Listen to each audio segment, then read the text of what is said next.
तो हमने अभी तक देखा कि हमने भगवत गीता का इंट्रोडक्शन, भगवत गीता का महत्व, उसको पहले देखा था फर्स्ट सेशन में। फिर हमने टेक्स्ट वन को देखा था। टेक्स्ट वन में हमने जो है मूल रूप से क्या क्या चीजें देखी थी, फटाफट एक क्विक सा रिवीजन मेरे नोट से। हमने देखा था कि भगवत गीता का पर्पस क्या है, उसको कैसे पढ़ना है, उसकी अंडरस्टैंडिंग कैसे लेना है। और फिर फर्स्ट श्लोक में पर्टिकुलरली हमने लिखा था कि कैसे गीता ने शुरुआत की है धर्म शब्द से, है ना। हमने देखा था कि गीता का जो पहला श्लोक है, ये गीता के 108 मुख्य श्लोकों में से एक है, इसलिए इसको याद करना चाहिए। हमने इसको याद करने का प्रयास किया था। शुरुआत में बस रटेंगे, रटते रटते रटते और धीरे धीरे वर्ड टू वर्ड मीनिंग समझते हुए धीरे धीरे याद होगा। जो जो लोग याद किए एक बार हाथ ऊपर करेंगे वर्चुअली तो बहुत अच्छा रहेगा, है ना। तो 108 श्लोकों को हम याद भी करेंगे हमारी इस जर्नी में।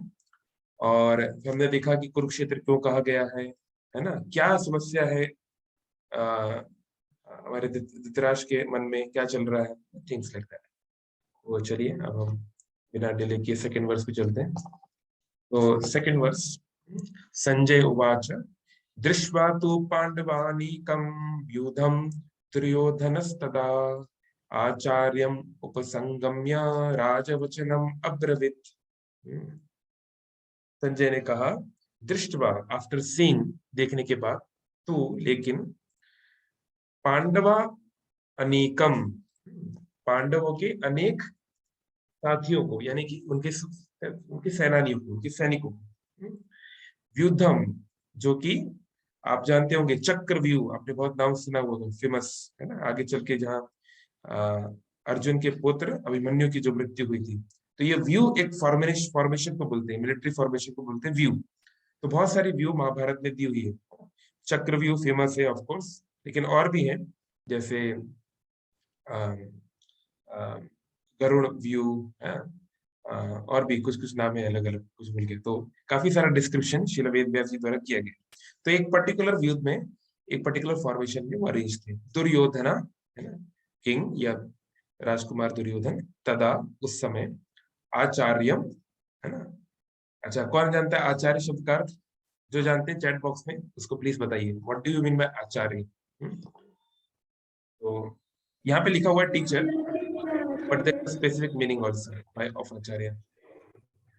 हाँ, लेकिन इसको आपको चैट बॉक्स में बताना है क्योंकि डायरेक्टली रिलेटेड नहीं हमारे से। आप बताइए, बाद में हम पढ़ेंगे, है ना। उपसंगम्या, हाँ, वो लोग आ रहे थे, राजा संजय बता रहे हैं धृतराष्ट्र को, वचनम, अपने शब्दों से उन्होंने कहा। तो संजय ने कहा, हे राजन, राजन मतलब धृतराष्ट्र, दुर्योधन ने देखा कि कितने अच्छी तरीके से पांडवों की सेना अरेंज है, पांडवों ने अरेंज की अपनी सेना को। तो दुर्योधन अपने गुरु, उनके गुरु यानी कि द्रोणाचार्य, उनके पास गया और उसने निम्नलिखित शब्द कहे। चलिए देखते हैं कौन लोग समझ पाए आचार्य शब्द का मतलब। जो मॉरल वैल्यूज बताते हैं, कि जो आचरण से हमको सिखा देते हैं, यस, आचरति इति आचार्य। बहुत सारे शब्द होते हैं, आचार्य, गुरु, है ना। बहुत सारे शब्द हैं जो सिनोनिम्स जैसे ही होते हैं, बट फिर भी there is a distinct meaning. आचरति इति आचार्यम, जो आचरण करके सिखाता है उसको आचार्य बोलते हैं।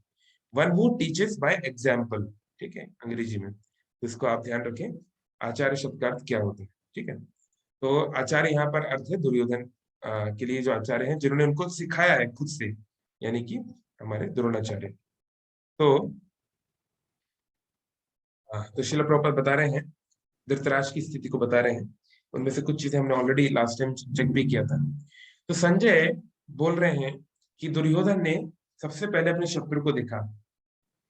तो कई बार आज हम लोग थोड़ा सा दुर्योधन के बारे में थोड़ा चर्चा जरूर करेंगे। हालांकि बहुत बड़ा कैरेक्टर है दुर्योधन का, तो सब चीज तो नहीं होगा, लेकिन कुछ चीजों को तो हमने ये पिछली बार देखा था, जो है प्रभुपाद बता रहे हैं, शॉर्ट में फिर भी देख लेते हैं कि धृतराष्ट्र जो है जन्म से अंधे हैं, आप जानते हैं। लेकिन जन्म से अंधे होना अलग बात है, वो आध्यात्मिक रूप से भी अंधे हैं। वो धर्म के बात को नहीं समझ पाए, है ना। वो कभी भी पांडवों की स्थिति को नहीं समझ पाए, जो कि जन्म से पुण्यशील थे। और वे, धृतराष्ट्र को संशय था कि धर्म क्षेत्र में जहाँ पे भगवान कृष्ण साक्षात मौजूद हैं, वहां पे ये लड़ाई हो रही है, तो उसका क्या प्रभाव पड़ेगा।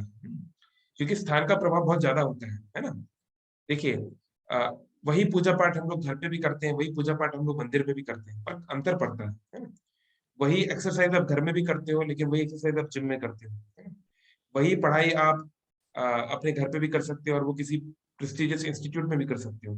तो स्थान का बहुत प्रभाव पड़ता है। तो धृतराष्ट्र इस बात को जानते थे, तो इसलिए उनके मन में ऑलरेडी एक चिंता है कि क्या मेरी जो सपना है कि मेरी गद्दी पे मेरा ही वंशज, मेरा ही वंश दुर्योधन बैठे, क्या वो हो पाएगा कि नहीं हो पाएगा। तो वो नहीं चाहता था कि किसी भी प्रकार का कोई कॉम्प्रोमाइज हो और ये युद्ध अब हो। अब उसकी इच्छा थी कि अब युद्ध हो। पहले उसको डाउट लग रहा था कि युद्ध होना चाहिए कि नहीं, लेकिन अब वो युद्ध ही चाहता है फिलहाल। और तो दुर्योधन जो है वो सबसे पहले, देखिए दुर्योधन के पास, अच्छा ठीक है, पहले तो हम इसको खोलते हैं। आप, मैं आपको अनम्यूट कर रहा हूँ, बताएंगे कौन है इस समय कौरवों के प्रधान सेनापति और इंचार्ज ऑफ द आर्मी, कौन जानते हैं? अभी जब युद्ध शुरू होने वाला है, दिन दिवस पहला दिन शुरू होने वाला है, कौन है? Bhishma Bhishma Pitamah. Pitamah. Bhishma Pitamah. Okay, thank Bhishma you. Pitamah. Dronacharya Drona yes correct, Bhishma Pitamah इस समय उनको बनाया गया है द ओवरऑल हेड।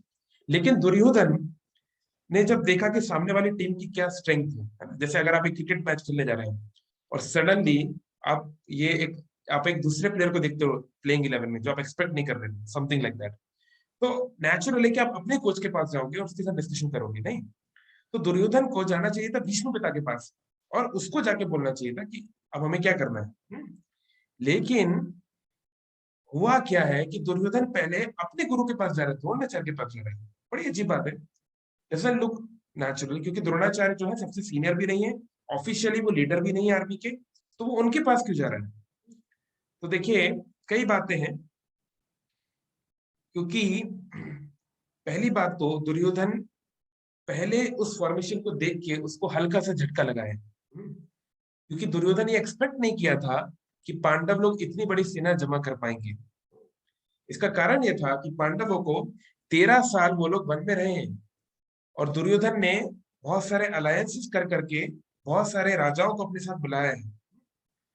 तो पांडव जो कि 12 साल वनवास में थे, 1 साल अज्ञातवास में थे, जो बाहर नहीं निकले, तो दुर्योधन को ये एक्सपेक्ट नहीं था कि इतनी बड़ी सेना वो इकट्ठा कर पाएंगे। तो यहाँ पे जो सेना इकट्ठा हुई है, अक्षौहिणी एक फॉर्मेशन होता है, अक्षौहिणी, जिसमें 1 मिलियन ऑलमोस्ट सोल्जर्स होते हैं, सब मिला के, पैदल चलने वाले, रथ पे चलने वाले, घोड़े वाले इत्यादि सब मिला के, कभी आपको नंबर बता देंगे हम एग्जैक्टली।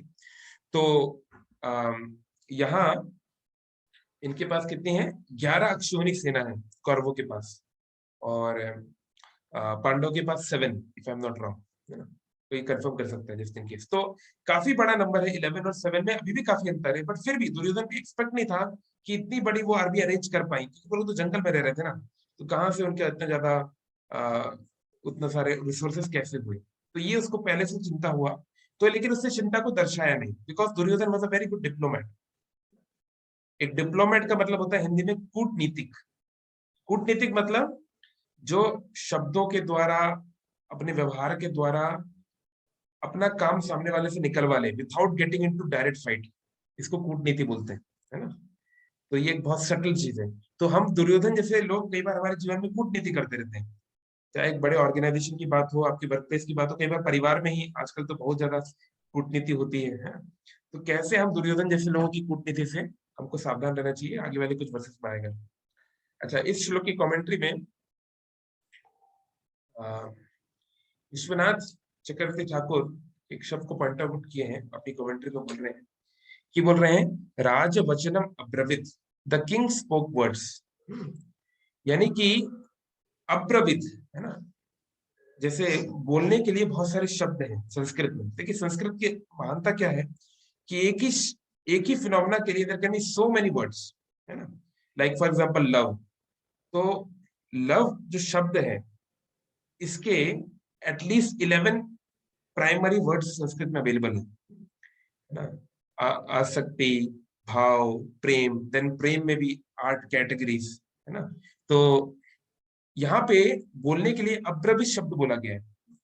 तो अब्रवीत शब्द जो है इसका अर्थ है कि it's not very much prepared, it's not a prepared speech, it's more of a spontaneous thing, है ना। तो इससे ये पता चल रहा है कि दुर्योधन को कुछ एकदम से कुछ विचार आया है, उसके बारे में कुछ एकदम से चीजें आई हैं, और वो अपने गुरु के पास जा रहा है उससे एड्रेस करने के लिए, है ना। तो हम समझ सकते हैं कि कुछ उसको शंका हुई है, कुछ हेजिटेशन हुआ है।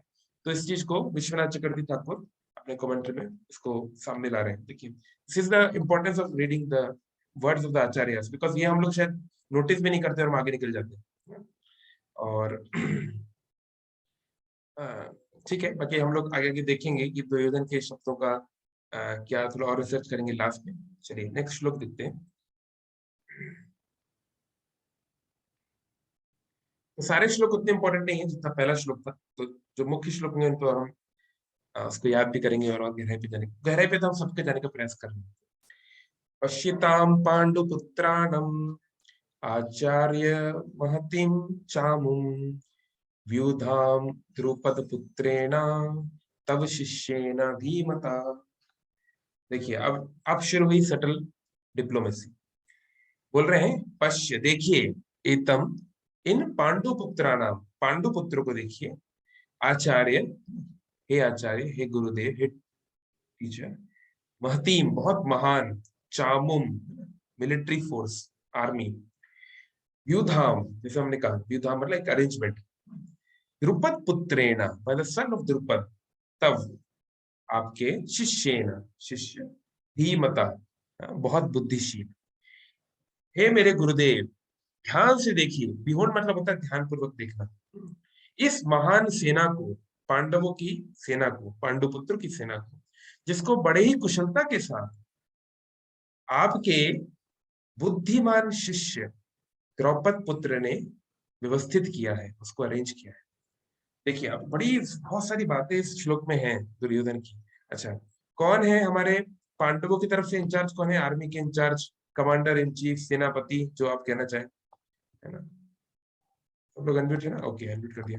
जानते हैं कौन है? कृष्ण, कृष्ण, कृष्ण, कृष्ण भगवान, Dhrishtadyumna, yes Dhrishtadyumna, yes, okay, thank you mute. या भगवान कृष्ण तो बिल्कुल भी नहीं है, कोई भी हो चाहे ना हो, क्योंकि कृष्ण फॉर्मली इस वॉर के पार्ट नहीं है, he is not suppose to take any weapon, है ना। तो कृष्ण तो बिल्कुल भी नहीं है। धृष्टद्युम्न जो है वो कमांडर इन चीफ है पांडवों की तरफ से। अच्छा, क्यों है, आपको क्या लगता है, क्यों आपके पास अर्जुन है, भाई भीम है, युधिष्ठिर है आपके पास, बड़े अच्छे अच्छे लोग आपके पास है, आप क्यों धृष्टद्युम्न को बनाओगे? Why would you make Dhrishtadyumna the commander in chief? क्योंकि प्रभु जी वो Drishtadyumna is very expert in military Yeah, formations. but he's not more expert than Arjuna. He cannot be more Prabhu ji expert. Arjun और भीम डायरेक्टली भीष्म पितामह और द्रोणाचार्य पर attack नहीं कर पाएंगे, मतलब hesitate करेंगे। एक बार ताली बजा सकते हैं, ब्यूटीफुल, बहुत अच्छा सटल रीजन आदित्य ने यहाँ पे निकाला, जो कुछ आचार्य की कमेंट्रीज में है, इसमें नहीं, गीता की कमेंट्री में नहीं, महाभारत जब आप बड़ा विस्तार में पढ़ेंगे।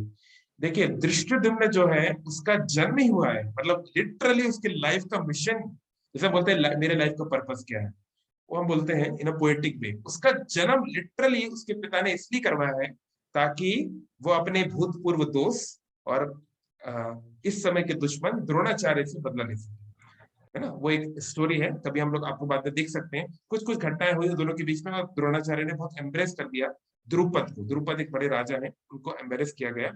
तो द्रुपद ने की इच्छा थी कि ऐसा कुछ होना चाहिए, मैं ऐसा पुत्र प्राप्त करूं जो द्रोणाचार्य को मार सके, क्योंकि वो जानते थे कि वो द्रोणाचार्य को नहीं मार पाएंगे।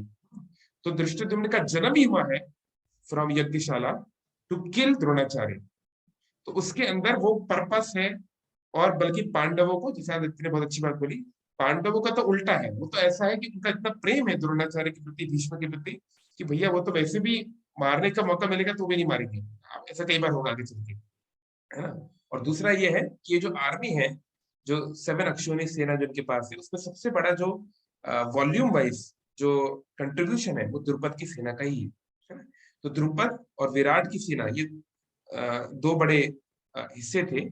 तो द्रुपद जो है, he is like the main person, but Drupad की थोड़ी उम्र ज्यादा हो गई है, तो इस कारण द्रुपद भी लड़ाई लड़ रहे हैं and he is also very powerful person, लेकिन धृष्टद्युम्न को उनकी एज, उनके जिस स्टेट से वो आए और उनका जो पर्पस है उस कारण से ही बनाया गया है एक्चुअली, और इनडायरेक्टली भगवान कृष्ण का ही अरेंजमेंट है।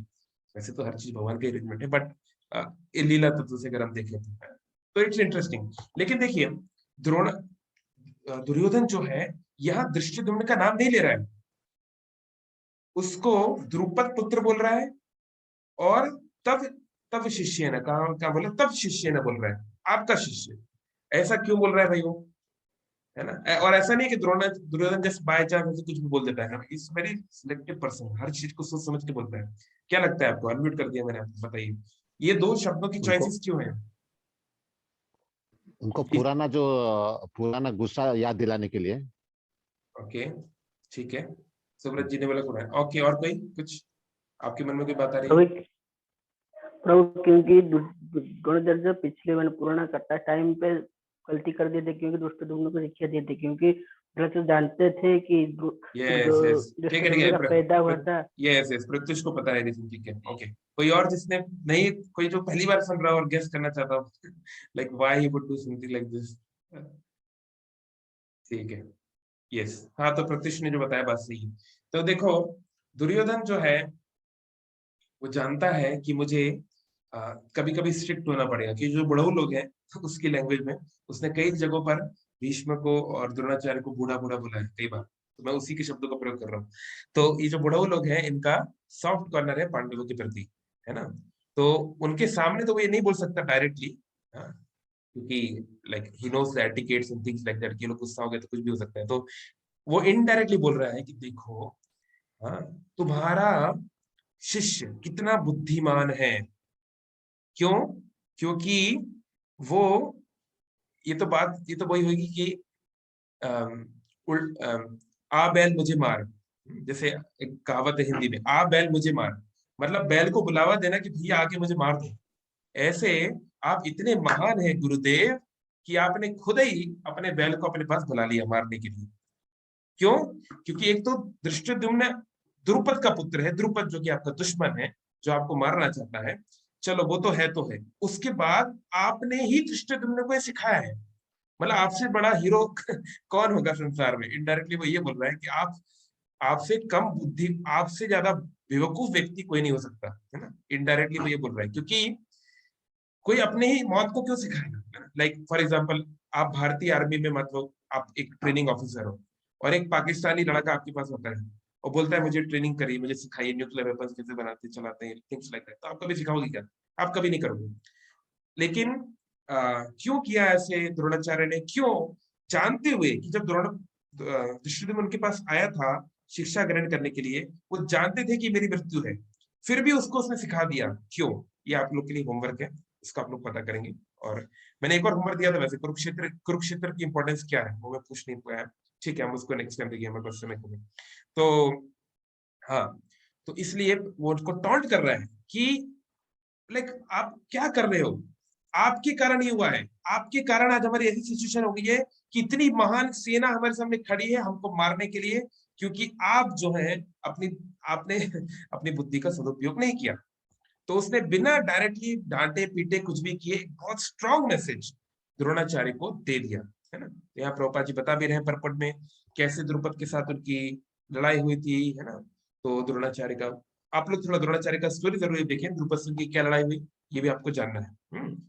तो धृष्टद्युम्न जो है अब वो पांडवों का साइड में आ गया है, और वो सब कुछ द्रोणाचार्य के बताए हुए ज्ञान से ही वो उसको परेशान कर रहा है। मतलब ये जिस थाली में खाया उसी में तू खा, समथिंग लाइक दैट, इस प्रकार से बोलना चाहता है दुर्योधन कि ये आपकी गलती है और इस प्रकार से हुआ है। और दूसरा एक और बात ये भी है कि दुर्योधन एक मैसेज भी दे रहा है कि चलो देखो, पिछली बार पहले आपने गलती कर दी उसको अपना शिष्य समझ के, लेकिन देखो तुम्हारा शिष्य आज तुम्हारे सामने तुम्हें मारने के लिए खड़ा है, ऐसे ही तुम्हारे और भी बहुत सारे शिष्य वहां पर हैं, खासकर अर्जुन। तो अब कम से कम मेरे बाप उसके प्रति सॉफ्ट मत होना, और अब जो है जम के लड़ना। दुर्योधन की भावना यही है कि अब प्लीज लीनेंसी मत करना, अब हल्का मत पड़ना, और पूरा दम लगा के उसको शिष्य के रूप में मत देखना, बच्चे के रूप में मत देखना, अपने दुश्मन के रूप में देखना, है ना? नहीं तो हमारा बंटाधार हो गया, हमारी सेना हम लोग नहीं जीत पाएंगे, ठीक है? और ये काफी अच्छा एक अंडरस्टैंडिंग है इसका, तो हम इसको नेक्स्ट टाइम भी थोड़ा देखेंगे श्लोक को, एक हल्का सा थिंग और। लेकिन अच्छा ठीक है, ये हम लोग नेक्स्ट टाइम देखेंगे कि वो भीष्म के पास पहले क्यों नहीं गया और वो भीष्म से क्या बोलता है। इसको let us keep it for the next time, क्योंकि we don't want to lose the theme. चलिए, तो ठीक है, जो 3 पॉइंट्स उसमें से मैं एक और बता के, ताकि हम ये वाला टेक्स्ट कंप्लीट कर सकें।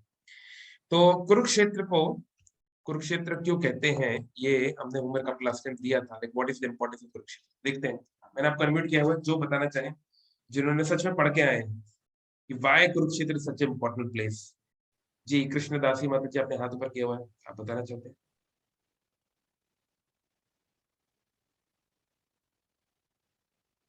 ठीक है, कोई और? What is the why it is called Kurukshetra, what is the importance and history?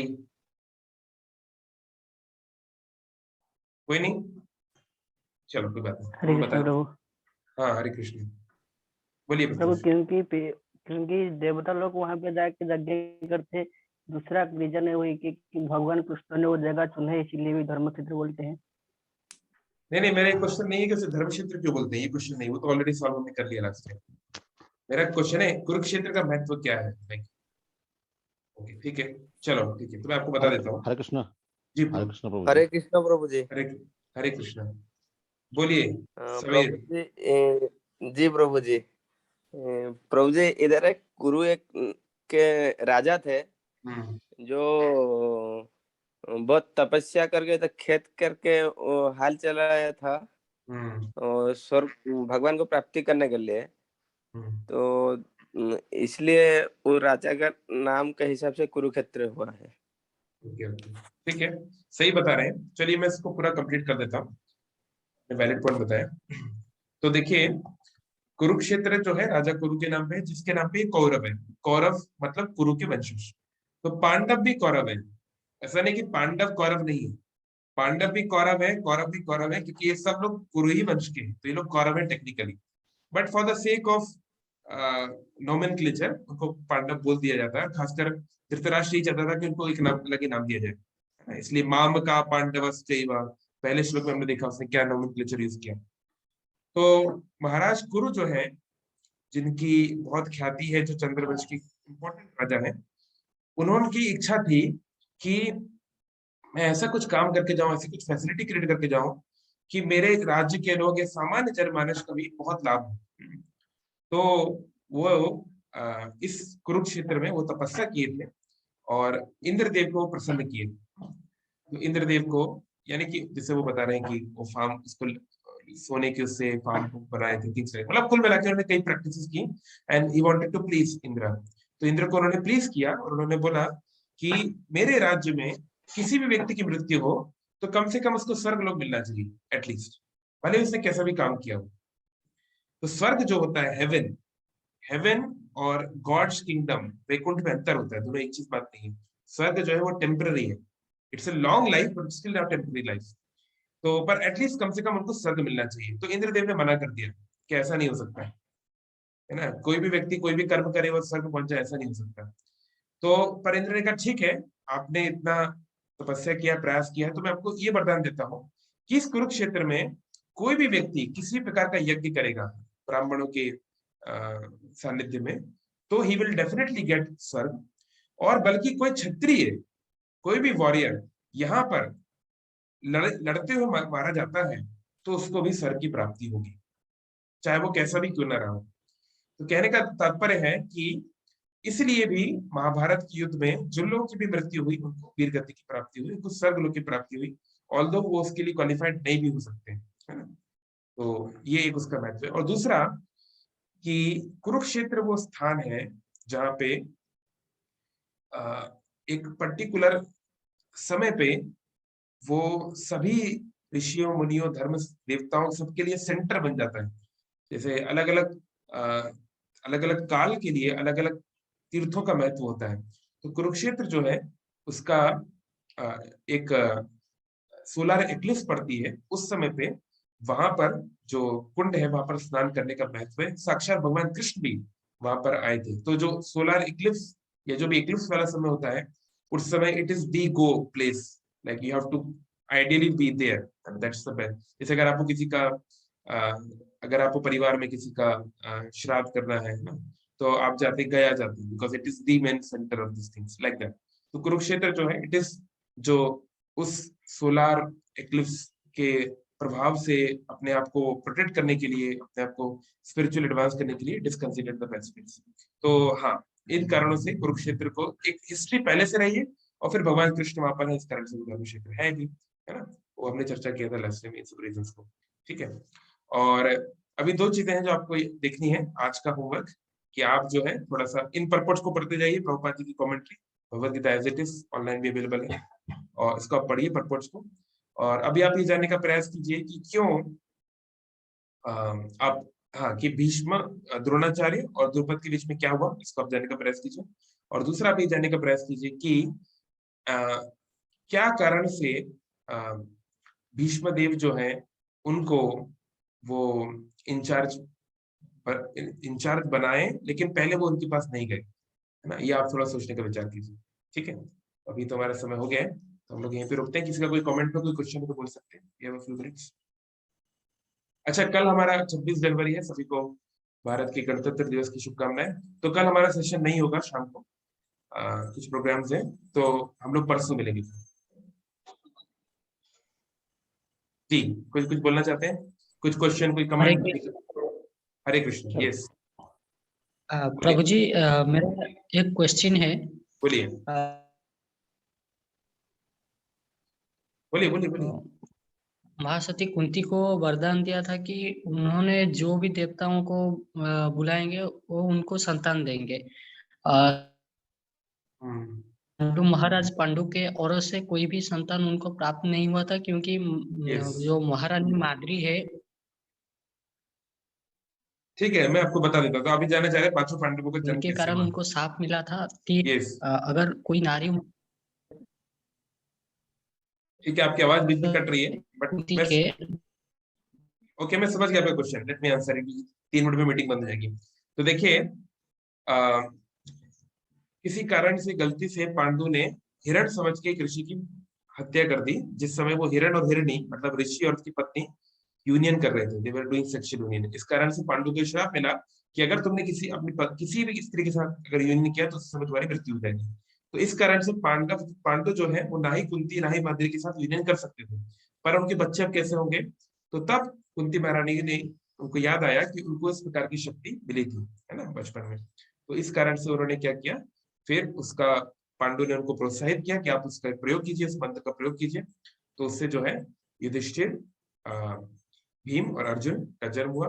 फिर बाद में पांडु ने रिक्वेस्ट किया कि देखो तुम्हारी बहन माद्री जो है उसकी भी इच्छा है कि उसके भी बच्चे हो, तो आप प्लीज ये उसको भी सिखाइए। तो उन्होंने उनको एक बार उन्होंने वो मौका दिया, तो उन्होंने अश्विनी कुमार को याद किया, लाइक दैट। तो इस प्रकार से उन पांचों का जन्म हुआ। मतलब वो फिजिकल यूनियन से नहीं हुआ है पांडु के साथ, क्योंकि फिजिकल यूनियन जब करना चाह रहे थे पांडु माद्री के साथ, वो नहीं कर पाए और उनकी मृत्यु हो गई, because he was cursed for that, simple. और प्रभु जी, लेकिन वो जो पांडव थे वो कौरव फिर कैसे हुए? मतलब कौरव वंशी वो कैसे बन गए? कौरव वंशी कैसे बन गए? क्योंकि उनके फॉस्टर फादर तो वही है ना। ऐसा नहीं कि पांडु जो है मतलब बच्चे हुए वो मर गए, ऐसा नहीं हुआ। बच्चे जो हैं बहुत लंबे समय तक, कुछ सालों तक वो थे, 5 साल 6 साल उम्र थी उनकी। बाद में पांडु की डेथ हुई, तो उनको पाला पांडु नहीं है, और वो पांडु की पत्नी के बच्चे हैं, है ना। और देवता लोग जो है वो तो मनुष्य भी नहीं है, तो उनको मनुष्य नहीं माना जा सकता, है ना। तो किसी मनुष्य के तो और किसी के तो बच्चे हैं नहीं। तो उस सिद्धांत के अनुसार, है ना, जैसे फॉर एग्जाम्पल हम बोलते हैं कंस को हम बोलते हैं कि वो कृष्ण के मामा जी थे, पर वो थे नहीं। वो कृष्ण के मामा जी नहीं है टेक्निकली, वो तो एक असुर के पुत्र है, लेकिन क्योंकि उनको पाला है उग्रसेन ने, इसलिए हम उसको मानते हैं। चलिए 1 मिनट के अंदर मीटिंग बंद हो जाएगी, तो हम लोग मिलते हैं परसों।